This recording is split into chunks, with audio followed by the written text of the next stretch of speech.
अस्सलाम वालेकुम students, good morning all.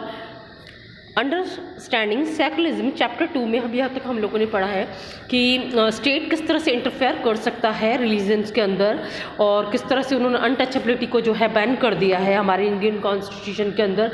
इसको लेकर फंडामेंटल राइट्स जो है दिए गए हैं लोअर कास्ट को, वो सभी जो है सिटीजन्स के लिए इक्वली दिए गए हैं। इसीलिए इन लोगों को इंटरफेयर करना पड़ा। अपर कास्ट हिंदू और लोअर कास्ट हिंदूज ने जिस तरह का डिस्क्रिमिनेशन से बना रखा था उसको उन्होंने बैन कर दिया, जैसे अनटचेबिलिटी है। इसके अलावा भी और भी जो प्रॉब्लम्स थी और भी कुछ जो इविल्स जो थे हमारी सोसाइटी के, उसको जो है बैन कर दिया गया था। एक तरह से ये जो अनटचेबिलिटी थी एक तरह का इविल ही है, अगर आप लोग देखा जाए तो एक तरह की बुराई है सोसाइटी में, इसको बैन कर दिया गया। इसके अलावा जो है हम लोगों ने देखा कि प्रॉपर्टी में इक्वली जो है बराबर की जो हिस्सेदारी जिसको हम लोग बोलते हैं, इक्वल जो है राइट्स दिए गए थे बेटे और बेटी को।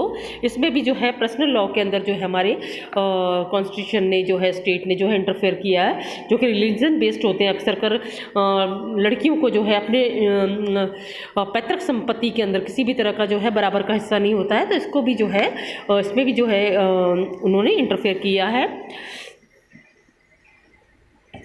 कई कम्युनिटीज़ वगैरह के अंदर जो है उनके जो पर्सनल लॉ होते हैं उसके अंदर भी जो है इंटरफेयर करना पड़ा है हमारे यहाँ के स्टेट्स को। देन अब हम लोग इससे आगे पढ़ेंगे। The intervention of the state can also be in the form of the support. The Indian constitution grants the right to religious community to set up their own schools and colleges. It also gives them financial aid on a non preferential basis. यानी कि आप लोग देखेंगे कि intervention के साथ साथ जो हमारा ये स्टेट है वो हमको सपोर्ट भी करता है। जैसे हमारे इंडियन कॉन्स्टिट्यूशन ने ये ग्रांट किया है, इस चीज़ को राइट्स दिए हैं कि कोई भी रिलीजियस कम्युनिटी जो है, चाहे वो हिंदू हो, मुस्लिम हो, सिख हो या ईसाई हो, जैनिज्म हो, वो अपने खुद के जो है स्कूल और कॉलेजेस वगैरह डेवलप कर सकती हैं, उनको सेटअप कर सकती हैं और अपने कल्चर को जो है की जो है डेवलपमेंट के लिए, इम्प्रूवमेंट के लिए वो लोग वर्क कर सकते हैं। और इसके अंदर उनको जो फाइनेंशियली जो सपोर्ट मिलता है वो भी उनको सपोर्ट वगैरह करा जाता है। जैसे कि किसी के लिए लैंड वगैरह जो है उसके लिए हेल्प करना, लैंड देना, उन लोगों को ज़मीन वगैरह देना, उसके स्कूल वगैरह सेटअप करें। जैसे आप लोग जिस स्कूल में आप लोग पढ़ रहे हैं, मौलाना आज़ाद स्कूल में, मुस्लिम स्कूल में, मारवाड़ मुस्लिम एजुकेशनल सोसाइटी, ये भी हमारी जो है ग्रांट करी हुई है गवर्नमेंट की तरफ से।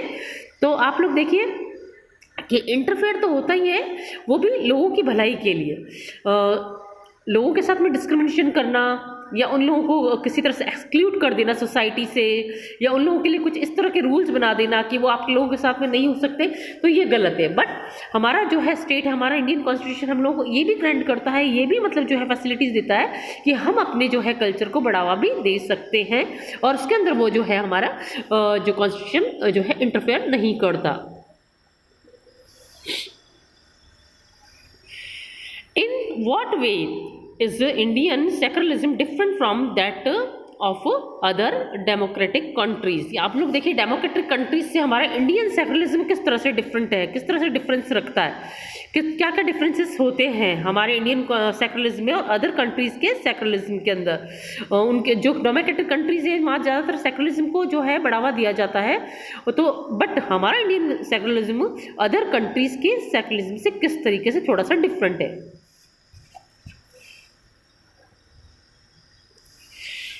Some of the above objectives are similar to those that have been included in the constitution of the secularism democratic countries in other parts of the world. For example, the first amendment of the US Constitution prohibited the legislature from making laws respecting an establishment of the religion or that prohibited the free exercise of religion. What is meant by the word establishment is that the legislature cannot declare any religion as the official religion, nor can they give preference to one religion. In the USA, the separation between state and religion means that neither the state nor the religion can interfere in the affairs of one another. आप लोग देखेंगे कि US का जो constitutions जो है वो जो है इस चीज़ को मतलब सेकुलरिज्म को उन्होंने भी इस्टेब्लिश कर रखा है अपने यहाँ पर। बट वहाँ पर ये देखिए कि वहाँ के जो लेजिस्लेचर है वो किसी भी तरह से जो है किसी रिलीजन को जो है ऑफिशियली रिलीजन उन्होंने डिक्लेयर नहीं करा है, यानी किसी एक रिलीजन को उन्होंने भी डिक्लेयर नहीं करा है। यानी यूएस की जो लेजिस्लेचर है, वहाँ का जो कॉन्स्टिट्यूशन है, उन्होंने भी एक किसी रिलीजन को ऑफिशियली प्रमोट नहीं किया है। बट यहाँ पर देखिए कि वहाँ पर किसी भी तरह का परफॉर्मेंस नहीं दी गई किसी एक रिलीजन को। बट आप देखिए कि यूएस का जो है स्टेट और रिलीजन्स में जो सेपरेशन का मतलब है कि स्टेट ना तो रिलीजन के अंदर इंटरफेयर करेगा और ना रिलीजन किसी भी स्टेट के अंदर जो है इंटरफेयर करेगा, यानी कि वो दोनों एक दूसरे से अलग हैं।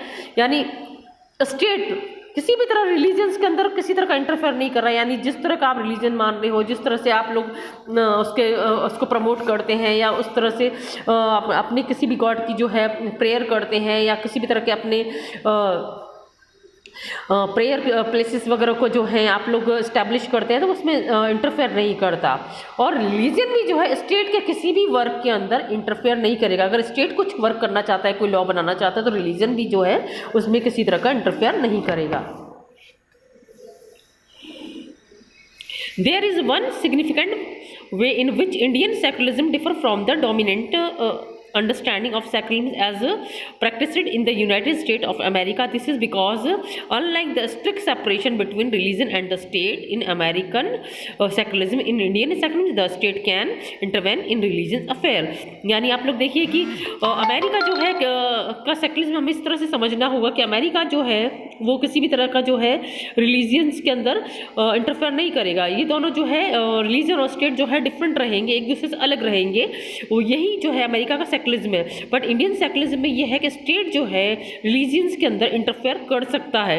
किस तरह से कर सकता है? जैसे कि हिंदूज के अंदर जो अलग अलग तरीके से उन लोगों ने अपर कास्ट और लोअर कास्ट करके जो है कुछ जो है क्लासिफिकेशन कर रखा था, उसको उन्होंने दूर कर दिया कि सभी लोग इक्वल है, कोई अपर कास्ट नहीं है और किसी तरह का लोअर कास्ट का कोई अलग से कोई रूल नहीं है।